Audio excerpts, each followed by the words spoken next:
he hecho algo que no suelo hacer habitualmente, que es 5 minutos más, me he dicho a mí misma. Es verdad. 5 minutos Qué más. gusto da.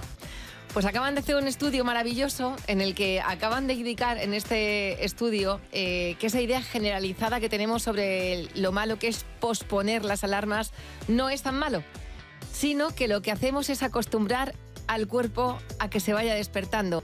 Dice este estudio que si pospones la alarma 3 veces, el cuerpo se va a levantar mucho más descansado y vas a estar mucho más despierto a la hora de irte a la ducha.